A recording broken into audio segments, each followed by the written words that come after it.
devini,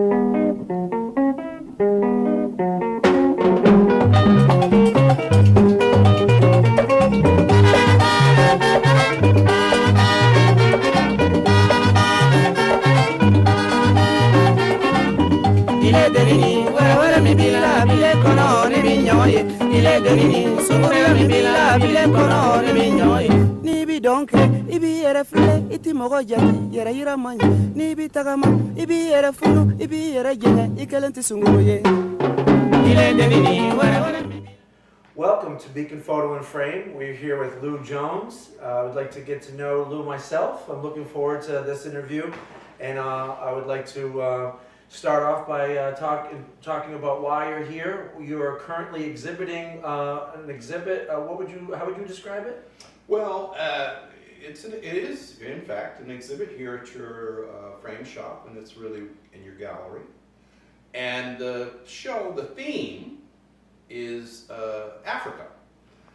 It's a place that I have been going to for the last five and a half years. I do two and a half times a year. I get to a different country each time. It's incredible. And we just finished our 14th. We've gone through 14 countries. There are 54 countries in Africa. And eventually we're hoping to make it through all of them. So and the exhibit that you have is showing about 12 of them. 12 large ones, and then we have another 14 smaller 16 by 20s. That's right. And we'll be showing you some of the photos that are on display here. I personally asked him to handpick some of the more artsy, personal, intimate ones. I have a feeling you probably have over 100,000 photos, maybe even close. more. Yeah, that's absolutely over the last 5 years. That's right. So I should probably preface this this exhibit and this conversation with the fact that Lou is a photography titan. And that's how my nickname for you, because when you think about your career, you've been 40 plus years? That's right. So you were doing it in film. That's right. And then you switched over to digital. You didn't have that problem switching over to digital? No, it was painful. It was that's a lot of people. Expensive and painful. Yeah, that's what I've gathered. I'm now all digital all the time. My mom was a film photographer, and I was in her darkroom as I was growing up, and now I realize that what took her an hour, I do in 1 or 2 minutes. Yes, dodging, right. burning, That's digital right. editing, That's removing right. us. That's right. It's almost like, how can you possibly want to do film when you have the ease of production and the cost benefits of being digital? Are you happy now that you made the switch, or do you still miss film? Well, there's a certain aura, there's a certain lore of having grown up in the weird era of the darkroom. There's a certain kind of, rite of passage of having, done your thing. But we make a living. That's all I do. That's all I know how. I have a studio in Boston. I have several people working for me, and we have to make clients happy. Right. There's a lot of travel involved. There's a lot of cataloging of photographs, and there's a lot of research. There's a lot of flying, getting to places. There's an incredible amount of production. So digital has allowed us to expand our audience, expand our clients by leaps and bounds, and kind of thing. And so that part of it. We can talk to somebody, get photographs to somebody halfway around the world within a matter of minutes, whereas when I began, it was sometimes weeks before you could literally get a photograph to somebody in Japan or something like that. Right. Nowadays, it seems like Wi-Fi enabled cameras is the new rage. I mean, for a phone to be able to take a photo and share it within seconds, it's incredible. And the professional photography equipment has recently been taking that same route. It hasn't been until recently where you can get a photo off of your camera wirelessly and share it. And so there are some pros and cons to some of the equipment that we use, but we'll get into equipment later. That's right. I do want to get more into the panAfrica project. As in context to your career, where does it stand? Because just to give people a background of what I know of Lou Jones, Lou, you started back in the 70s, if I'm not mistaken. That's correct. And you started doing, and you were a commercial photographer. Still am. And still am. And you're still making a full-time living That's doing 100% photography. That's right. Now, to even go further, though, I will say that what I do understand and know about your career is that you have been shooting for Fortune 500 companies, Nikes, the Federal Express, some of the big-time brands out there in the world have hired you. So where does panAfrica sit amongst all these accolades and all these commercial clients? Where does panAfrica sit in your heart and mind? Well, there are photographers who make a living taking pictures for a fairly segmented part of the commercial world. They might be portrait photographers, they might be wedding photographers, they might be advertising photographers, they might be editorial for magazines. We sort of cover the entire spectrum. While I was doing a lot of my commercial work in the early days, I also thought that my work should do something, should actually attempt to make a difference. Now, in the case of some editorial and even commercial clients, it certainly was. You were selling more Nike shoes, you were selling more insurance. But in point of fact, I thought there were some issues that we should be dealing with. So over the years, I've dealt with some very, very complicated issues. I've dealt with women's issues. I've dealt with racial issues. I've dealt with music issues. I did a book and spent several years photographing men and women on death rows all over the United States. I read about that. That seems pretty intense. Incredible issue, I knew at the grand opening we had some ex-cons here. That's right. And they were they from that project? Or No. They were people who heard about me, and because they were interested, they had been in jail for extended periods of time and wanted to become photographers. So they approached me. And they were a dynamic group. Very Actually, I let Tony run with my camera and just go around That's right. taking great photos. And you could tell how dynamic his personality was and how talented he was by looking at his photos. So that's great. So you wanted to try to make an impact on this issue. And what about Africa is it that you're trying to say? I mean, I can tell from the photos my interpretation, but what is it that you're trying to convey with the... Well, Africa is a loaded issue. Primarily people deal with it in what I think in very bad ways. Africa is portrayed by Western media, and I'm talking about America, I'm talking about Europe, I'm talking about lumping China, South America, all those places into the mix. It's dealt with only in negative connotations. They only deal with, the front page only has conflict, pestilence, and poverty. Conflict, pestilence, poverty. That's right. So yeah, anytime there's a tribal warfare or they're going to cover that. That's right. That gets on front page. Or Ebola, HIV. I mean the cliche that just drives me crazy is that we want to talk about Africa and you get a little kid with flies on their face. And that kind of just horrible. And I had been to Africa several times, and I went, wait a minute, it looks just like downtown Winthrop. There's people driving around in their, Volvos and BMWs and Toyotas and things like that. People going into high rises to make a living, and all we ever saw was, this kind of devastation. Deaths of destitution, That's right. and it is. So it's a misperception. It's a misportrayal. That's right. Is what you're trying to say, and so you wanted to correct that misconception. Well, I wanted to add to the dialogue. I see. We're taught in schools. My parents taught me, incorrectly. My schools taught me that you have some people with beads around their necks and plates in their lips and they dance around like that. And you know, it's Tarzan and Jane. You know, they teach Africa as if it was a cartoon. And there are things like that there, but it is a modern contemporary continent. It is producing some of the most incredible natural resources, and of course it has it's sort of been given the responsibility of taking care of the world's most incredible animals.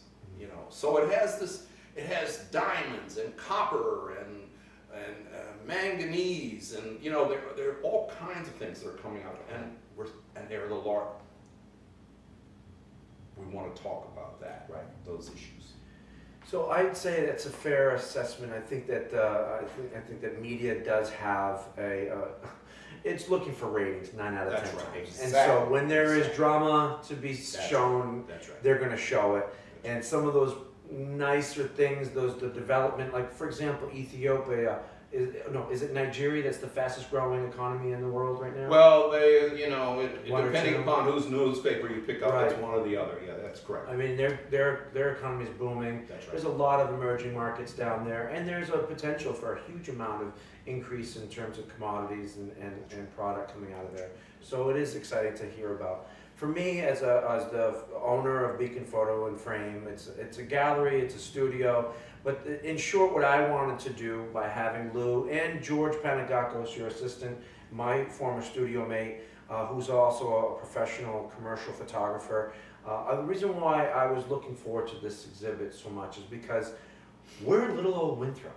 That's right. And to see these photos of the deep, far parts of Africa we'll never see That's right. was an extraordinary opportunity to expose us to something great, different, but at the same time, not so different at all. So what I asked specifically was to get photos, and like I said, you probably have shot over 100,000. George has a huge catalog of photos himself, just being your assistant. But I was hoping to get photos of people so that so my audience that came here and even can relate to these people, can actually understand that they're going through the same things that we go through, trying to make a living, trying to garner love and respect from your peers and family and et cetera, et cetera. And they're the same people that we are. It's just that they happen to have a completely different backdrop. That's right. And that's, so I was thrilled at the response of people that came on the grand opening. We had something like 75, 80 people here that night. It was an incredible It's a show. wonderful opening. Thank you. Yeah, no, thank you. And it was a testament to what you did with your photos. When it came down to you speaking on the microphone, you could hear a pin drop. They were fully wrapped with your words, and they wanted to know why you did it, what is it that you're trying to convey, and what you think the problem is with what media is doing, and so forth. It was really great to have such a good turnout and have that kind of impact. Yes, I asked a gentleman that's he's a friend of mine, and it's actually his wife that comes to these social events more often than not, and his wife wasn't there, and I'm like, what are you doing here? And he goes, I was really intrigued. I really wanted to see these photos. And I'm like, you're a fireman, and you're a homegrown Winthrop guy, so what do you see in these photos? He goes, they're the same. They just have it a lot harder than we do.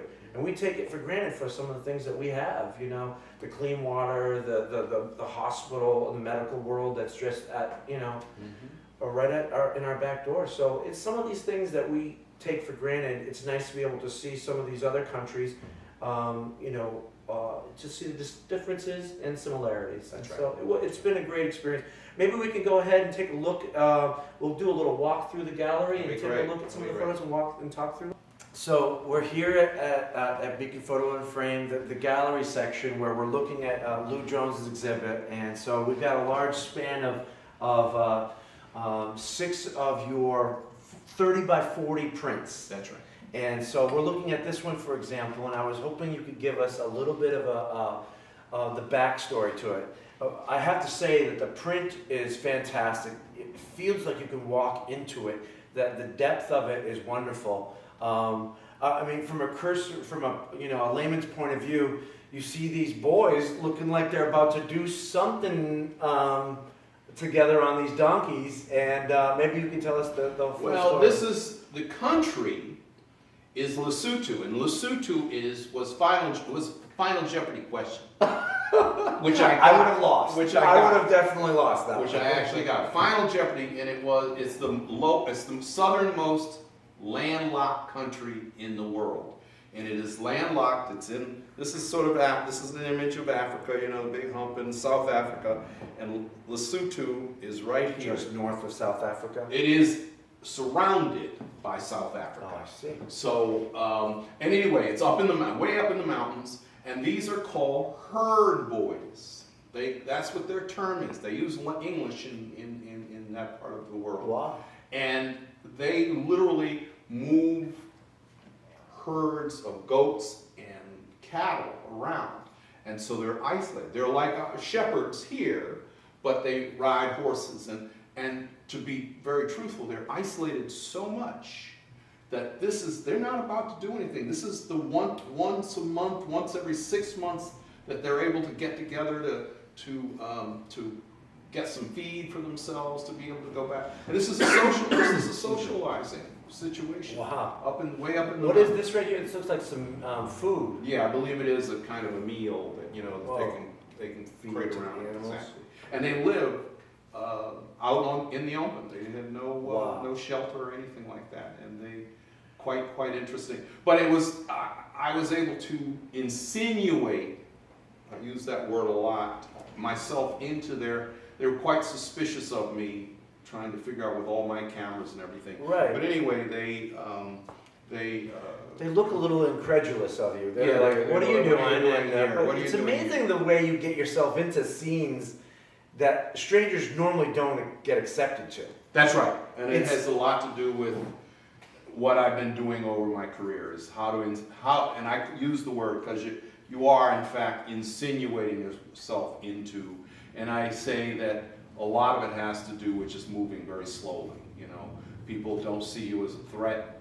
That has Physically moving slowly. Oh, I move glacially. Wow. And people just sort of after a while just ignore me. And that has a lot to do with That's incredible. how I move around inside of it. Did you do event photography? I've never, no, most of Like my work is weddings very, or events or never, I programs? did it, my first year that I ever took photographs, I sort of tried it, and I realized I was terrible at it. Well, I remember being in a wedding photography type situation where stealth and Yes. slow movement did reduce anxiety amongst people there at the ceremony, especially during the ceremony. You had to walk real quiet, whereas I try not to use any kind of stealth. I've got cameras hanging out of every orifice in my body, so there's no my trying to sneak photographs. Right. It's just that I'm moving in such a way that it's maybe a little bit calming, or they just forget about me, and so after a while. unobtrusive. That's right. Let's move to the next Absolutely. one. I love the herd boys, but we're here. It's almost like a pendulum swing of That's right. rural life, the simple life, not even having real homes or buildings to live under, living in the elements, to this industrial high technology. That's right. And what country are we in now? And this is Swaziland, which it's it's as close as you can get to Lesotho, and it is also completely surrounded by and it's landlocked. I see. And they are independent countries, and one of the things that we try to do is to make sure that we balance these sort of extraordinarily unique rural situations, which Africa has in abundance, with the kind of technology, industry, business, financial, where do people go to work, what kinds of things. And so this I call this guy on the president of this company, and he allowed me to come into his wire company. So they extrude, and then he said, wire is security. I said, what does that mean? You make fences of these things. So that's all the fences you see. So everything is, you know, Are they making the wire there in? No, they actually get the wire from somewhere else, but they make the the fences there. So they barbed wire, regular fences. I would imagine labor is pretty cheap. In certain parts of the world it is. In certain parts of the continent it is. It varies a lot. It really does vary, and also has to do with the level of skill, the skill level. You know, so this is relatively higher skill level, being able to run these machines. She looks like she's completely ignoring you here. Absolutely. And this is a unique photograph in that. And this is something that's very important to our thing, in that this is lit. So we take a lot of equipment and light. This is a very, very dark situation, and we lit this. It does look bright. I love the light on this. I mean, the shine on these wires, it really makes this photo come to life. But you can tell that there was nothing unauthentic about this. Oh, yes. I mean, this is strewn wire everywhere. That's right. And she looks like she's really hardworking. Yeah, Did you get to meet her? I did talk to her after the fact. You know, she knew we were there. It wasn't like, again, in this, you know, she knew we were there, but she was working, and you know, and that's a big problem, is that you're trying to get photographs of people doing these fairly unique situations. A lot of what she's doing required a lot of concentration, but we're trying not to, because she makes money and is getting paid. So if we're interfering with her making a living, it really is kind of a destructive kind of thing. Yeah. So, but there must have been some type of incentive for the president of the company to allow you to be there. What was your kind of discussion with that president? Did you say, can I offer you some photos in exchange for this opportunity? I did, and that has been our currency. That's one of the few things that we can offer, but it's a little more complicated than that, and I'm not sure that this is the appropriate time. But what happens is that when we're doing this project, people say, oh, you're going to Africa and taking some nice little pictures and things like that. But the thing is that we're looking toward the contemporary modern Africa. Right. Here we go, oh yeah, that's cute, you know, but in Africa, they get it. They understand that the PR that they're getting worldwide is horrific. Right. So someone like you, they're going to open their arms up and say, come on in. They get it right away. Got it. You know, I do too. Yeah. I mean, I would not have known or suspected something like this to exist. There's another couple of photos that you have here, a newspaper cranking out photos. There's also another one of this biotech firm that's making some fantastic new developments. There's just a great amount of good technology industry photos that you're taking that I love to see, because it does open the mind.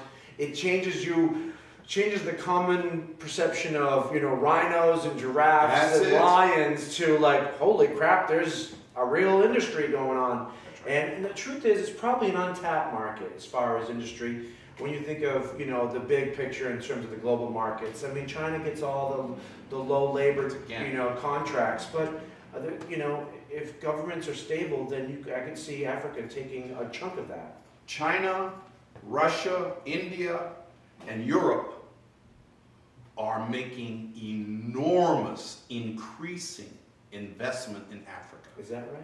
United States is going down.